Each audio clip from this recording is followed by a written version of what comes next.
Hello बच्चों, आइए प्रश्न को देखते हैं। यदि ओपी सदिश जो है इस तरह से परिभाषित है, आई के प्लस 4 जे के माइनस में 3 के और ओक्यू सदिश इस तरह से परिभाषित है, 2 आई के माइनस में 2 जे के माइनस में के ये इस तरह से दे रखे हैं ओपी और ओक्यू। ये क्रमशः सदिश स्थिति सदिश को प्रदर्शित करते हैं पी और क्यू के।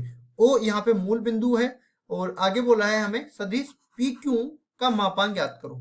प्रश्न को हल करने से पहले इसकी मुख्य अवधारणा की चर्चा कर लेते हैं। मुख्य अवधारणा तो देखिए यहाँ पे कुछ हम लोग बता देते हैं, ये निर्देशांक और स्थिति सदिश में क्या अंतर होता है या क्या इनमें संबंध होता है, इस तरह से बता देते हैं। देखो मान लो एक त्रिविम हमने लिया, ये वाई अक्ष ले लिया, ये एक्स अक्ष ले लिया और ये जेड अक्ष ले लिया। अब ये त्रिविम मतलब 3 अक्ष हैं, तीनों अक्षों के साथ में हमने त्रिविम में एक बिंदु ले लिया। मान लो ये बिंदु जिसके निर्देशांक मैंने मान लिए x1 y1 और z1, और इसी तरह ये बिंदु मान लिया मैंने बी जिसके निर्देशांक मान लिए x2 y2 और z2, ये निर्देशांक हो गए।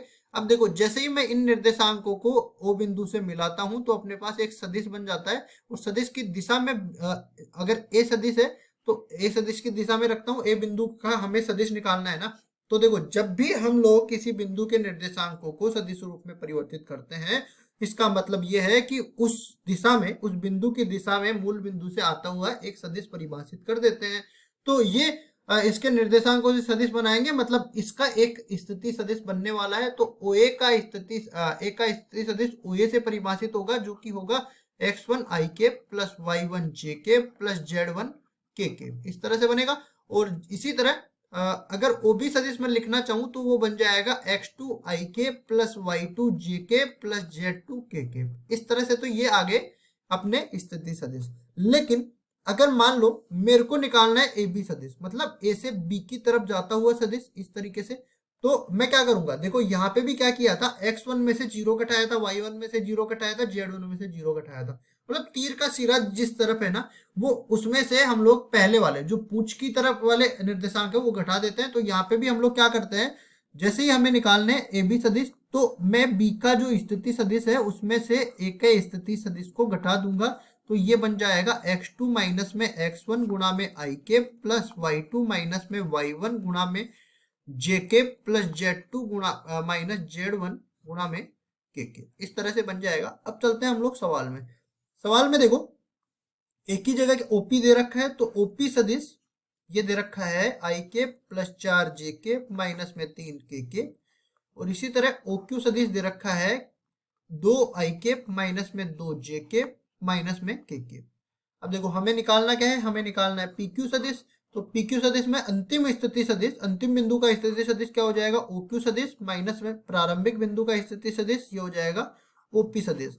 तो इसमें से घटा देंगे तो देखिए यहाँ पे ये क्या बनेगा, 2 आई केप माइनस में 2 जे केप माइनस में के केप, और इसमें से घटा देंगे किसको, i cap plus 4 j cap minus में 3 के केप। अब संगत हम लोग घटा देते हैं इसमें से, तो ये अपने पास बचने वाला है। देखिए पी क्यू सदिश बराबर में 2 में से 1 घटेगा तो आई केप यहाँ से बचेगा, माइनस 2 जे केप में से 4 जे केप घटेगा तो कुल मिला के ये माइनस 4 जे केप बच जाएगा।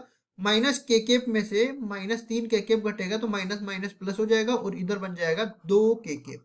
यह आ गया पीक्यू सदिश। अब देखो हमें निकालना है पीक्यू सदिश का मापांक, तो इसके लिए करते हैं हम लोग पीक्यू सदिश का मापांक निकालते हैं।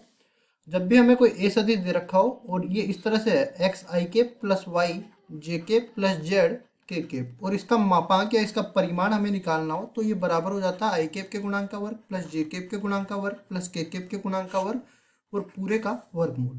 अब देखिए हमें पी क्यू सदिश क्या मिला, पहले तो इसको लिख देते हैं। पी क्यू सदिश बराबर ये मिल गया i cap minus 6 j cap plus 2 k cap, i cap minus 6 j cap plus 2 k cap.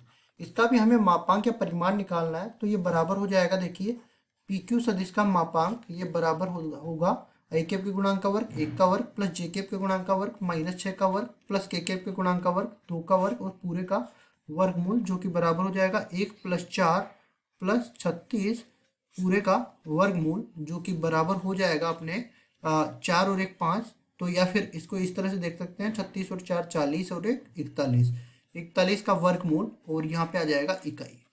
यह आ गया पी क्यू सदिश का मापांक और यही हमें निकालना था। तो वर्गमूल 41 अपना उत्तर हो जाएगा। आशा करता हूँ ये सवाल आपको समझ में आया होगा। धन्यवाद।